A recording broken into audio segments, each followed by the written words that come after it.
Hey, I'm Dr. Jeff Temple. I'm a professor and psychologist and the Associate Dean of Clinical Research for our School of Behavioral Health Sciences at UT Health Houston.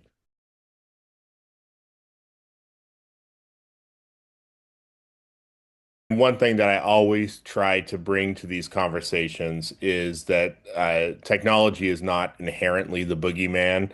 I think you'll see a lot through our discussion today that it can be good and it's not always bad, and it's not going to destroy kids and the rest in our world.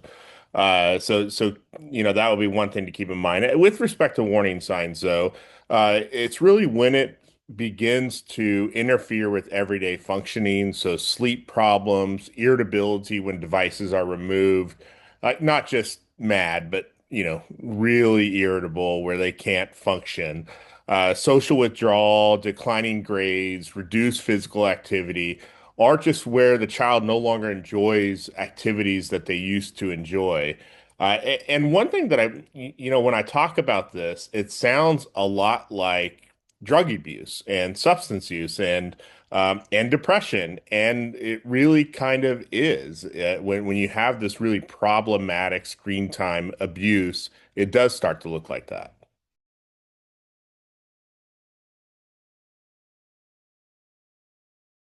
Yeah, it's a really good question. And unfortunately for pediatricians, this is a question or a concern that has been centuries old in trying to distinguish between sort of normal adolescent storm and stress and pubertal changes and hormonal changes and, just normal adolescent behavior versus things that we have to worry about. And now it's just a modern theme with technology. And the science here is really nuanced. Social media and screens, they can provide things like connection and creativity and support for some but heavy or constant use has been consistently associated with things like you mentioned, anxiety, depression, sleep, disruption, loneliness, poor self-esteem, and especially when this becomes like passive use, sort of just that scrolling or it's compulsive. So what I would tell pediatricians and parents is when it sort of crosses the line between normal human or adolescent behavior to something we need to be concerned about is when it starts to uh, screw with how we function on a day-to-day basis. So if we're not doing our homework, not hanging out with friends, not getting enough sleep, not doing things that we enjoy, not hanging out with people, that sort of thing.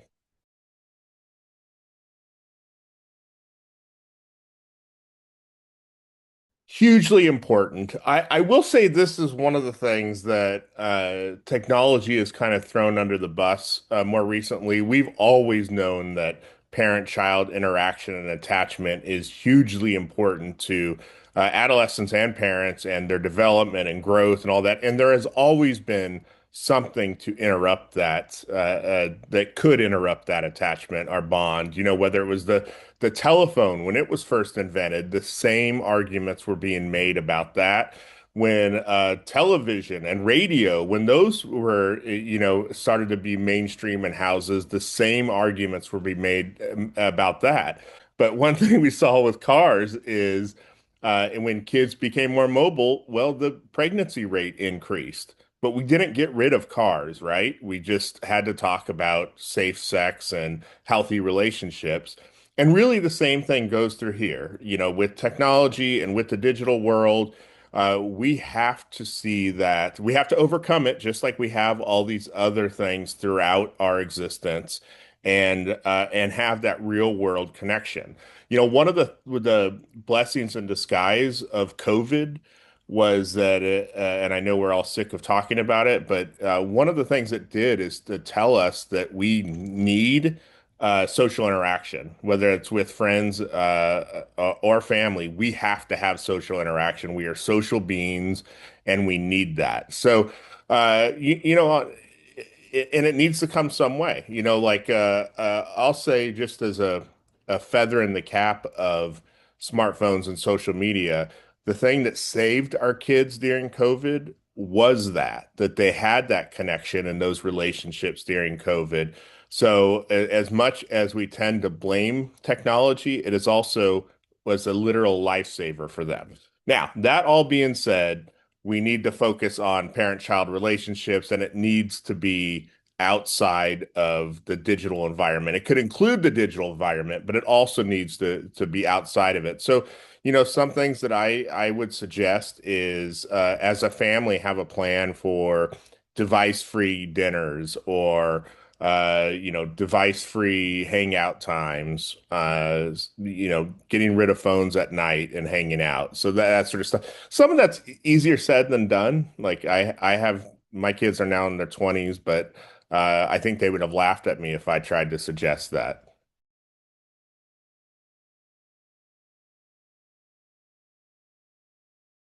The modeling. So what are the second D is to do model the healthy screen use behaviors you would like to see. So that is incredibly important with everything. Kids look up to us even when we think they don't. If we're on our phone all the time and we tell them to watch their screen time, they're probably not going to listen to us. If we tell them to put their phone away at night, yet we're doing, hanging out on TikTok or whatever at night and looking at it the first thing when we wake up, well, then our what we tell them is going to fall on deaf ears. So I think that modeling is especially important, not just for screen use, but for everything, for relationships. Kids look at us and how we treat people is how they're going to treat people. So that's the most important thing. And then I would also say, the disconnecting from screens regularly is important. And this isn't even attacking the screen use. It's just taking a break and taking some downtime and remembering what it's like to not have phones. And if you're a teenager who's grown up with phones, knowing what it's like to not have phones and appreciating that and getting comfortable with who you are without your phone and your parents and your family and your friends and your girlfriend and your boyfriend and all that.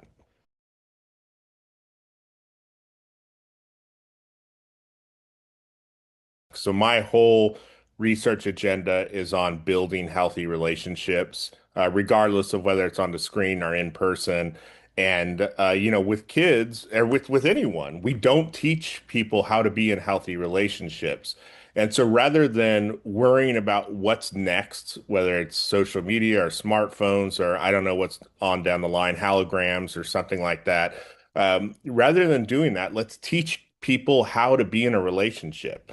Let's teach them how to apologize to someone, how to resolve conflict. Teach them that conflicts are a normal part of relating. It's not about getting in conflicts. It's about how you resolve them and solve them. And really just teaching people to be nice and normal and healthy and all that sort of stuff. And then I think we can then, with whatever it is, social media, smartphone, screen time use, amount on screen times, all that stuff, if we build those essential relationship skills, then kids have that ability to overcome whatever challenge it is, whether it's arguments or traumatic situations, screen time use, all that stuff. If we can equip kids with the skills, especially to be in a relationship, to have relationships, to have healthy relationships, we can overcome anything that's thrown at them.